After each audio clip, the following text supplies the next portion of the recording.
This news update is brought to you by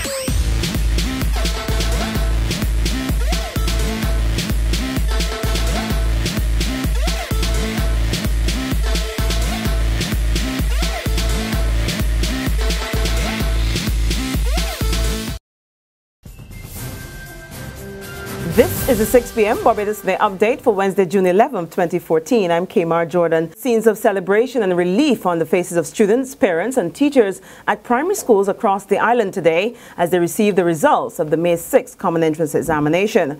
Our news team has detailed coverage of today's activities. The first stop, Charles F. Broome, where Jamie Lynn Tate Gibson emerged as one of the island's top 3 performers with 248.77. She could hardly conceal her joy. I expected it, but there's nothing that could prepare me for it. So I'm really, really happy. I couldn't want anything better. Her mother, Carol Nichols, and her teacher, Carol Applewhite, were equally pleased, though not surprised. I am relieved. I knew that she would do well, but I knew that she set very high standards for herself. And I'm glad that her hard work paid off. She's a very loving child, very hardworking, very determined. I could learn a lot from her. So I'm very, very happy for her. And I really thank all her teachers from preschool right through to primary, her lessons teacher, family for helping because it's not easy preparing, and her nanny who helps to get her around. I'm really happy, and I hope that she would realize that hard work is the key to success because this is just the beginning. Since I've been here, my management team and staff have worked together and we have seen incremental improvement constantly. Last year we had 1 child in the top 10. This year we are most pleased to have one of the top students. I think the hard work of the teachers and staff have paid off, and the blessing of God has been with us. At St. Cyprian's, Johannes Lewis, the top performer among the boys, was on cloud 9. School principal Dave Lane praised the overall performance of his boys. We have the top boys, but most importantly the class who they performed admirably. We had an average in excess of 80 in both English and math. We had 29 boys gaining allocation into secondary school. We had 15 of the 29 boys scoring above 90 in math. We had 2 boys scoring 100%. So all in all, we're extremely pleased with the results. Across at St. Winifred's, there were broad smiles on the faces of Casey Corbin and Principal Tony McConney. I just kind of thought, man, it would be great to do that because my family would be happy. And, you know, in my mind, I would just be really happy, and I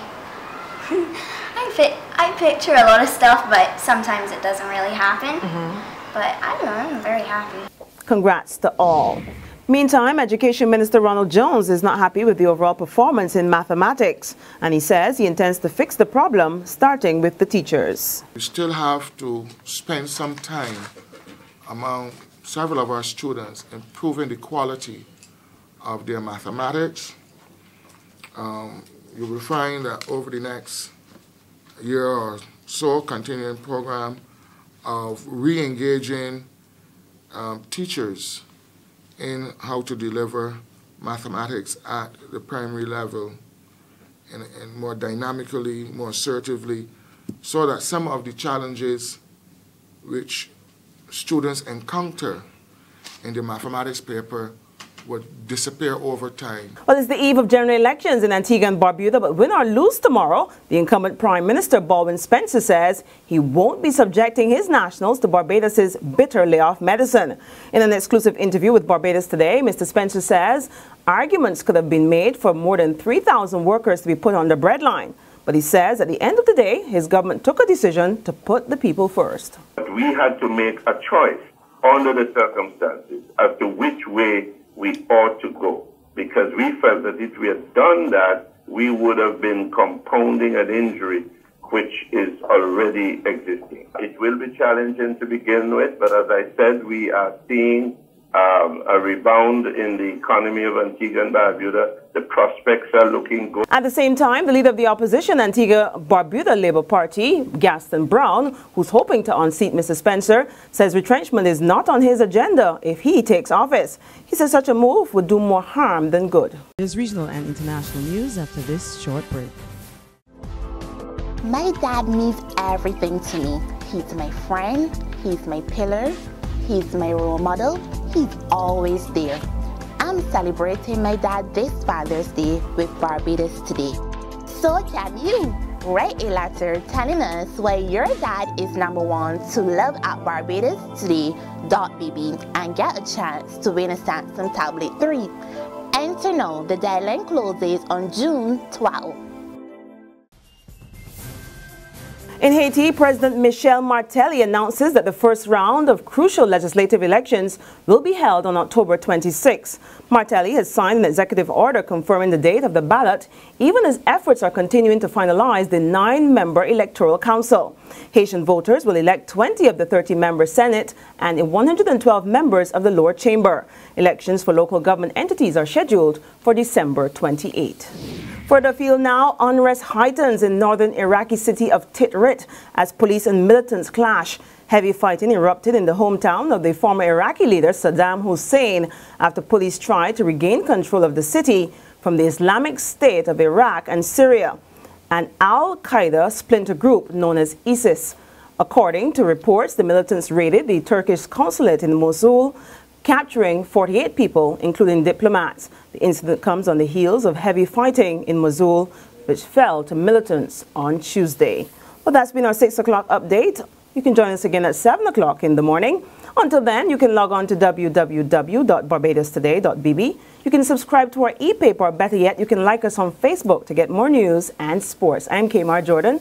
Have a great evening, a restful night, and see you first thing tomorrow morning. This news update is brought to you by... Hi, I'm Red Plastic Bag. Anyone who knows me knows I don't like cold.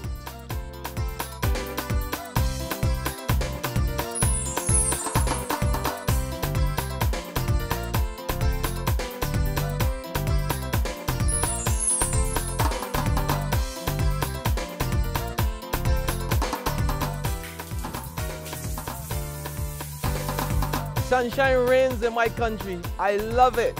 Yes, your son.